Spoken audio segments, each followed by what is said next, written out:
15 juin, le maire Christian Demuynck, accompagné des élèves de la classe de défense de 3e du collège Jean Moulin ainsi que de Christelle Defer, membre du conseil d'administration du Souvenir français, inaugurait la mise en service de l'application Géomémoire au cimetière municipal de Neuilly-Plaisance. C'est une application développée par le Souvenir français et qui fait en quelque sorte entrer le devoir de mémoire dans l'ère du numérique. Sous l'impulsion de Bertrand Gibert, président du comité de Neuilly-Plaisance du Souvenir français, la ville a adhéré au programme Géomémoire, qui a pour mission d'entretenir la mémoire et les tombes des soldats ayant combattu lors des différents conflits du siècle dernier. Une fiche détaillée consacrée à la vie de quelques-uns de ces combattants est ainsi directement accessible via l'application. On y retrouve par exemple le type de conflit auquel il a participé, son grade, son affectation, mais aussi les circonstances de sa disparition. Sur les 80 tombes de militaires que compte le cimetière, 6 ont été choisis par le Souvenir français pour être intégrés à l'application Géomémoire. Les combattants de 14-18 et de 39-45 se sont battus pour défendre notre nation quand les valeurs essentielles de liberté, d'égalité et de fraternité étaient menacées.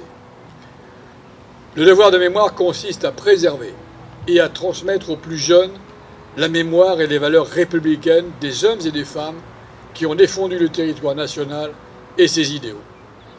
Il est fondamental de se souvenir du passé pour ne pas être condamné à le revivre, et c'est pourquoi il est important de transmettre le flambeau du souvenir aux jeunes générations. Renforcer notre mémoire partagée, c'est donner un avenir à la France. La mémoire est un socle, et elle est une alchimie du lien armée-nation qui se partage avec les futures générations, une jeunesse prête à reprendre le flambeau. Oui, chaque point. Chaque drapeau. Oui, c'est un soldat. Et nous, c'est celui qui est au milieu, là. Cliquez sur son prénom. Sa biographie. Sa biographie. Okay. Et après, en dessous, il y a l'audio. Okay. Maurice Vincent meurt après le 20 septembre à 16h30 lors d'un bombardement aérien. On ne peut pas les oublier, ces soldats. Dans un souci de transmission du devoir de mémoire à nos jeunes générations, le maire a ainsi voulu que les 27 élèves de 3e de la classe défense puissent être intégrés au projet.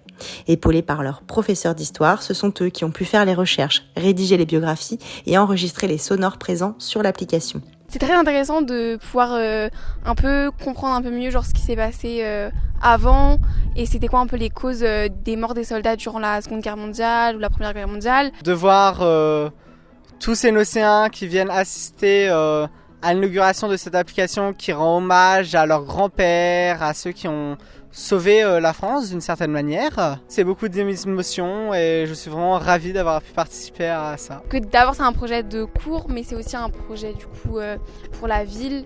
S'ils ne s'étaient pas battus, aujourd'hui on n'en serait pas là. Et c'est bien de rendre hommage à leur mémoire et de faire en sorte de ne pas les oublier. C'est-à-dire qu'ils ont eu accès à ces combattants dont on parle. Ils ont pu voir au quotidien ce qui leur est arrivé. Et j'espère qu'ils auront comme ça mis un pied dans cette petite histoire, mais cette grande histoire des combattants. Un moment important pour ces adolescents qui ont pu, au travers de cette expérience inédite, mettre du concret sur des faits historiques et entrer pour un temps dans la peau de ceux qui se sont battus pour notre liberté.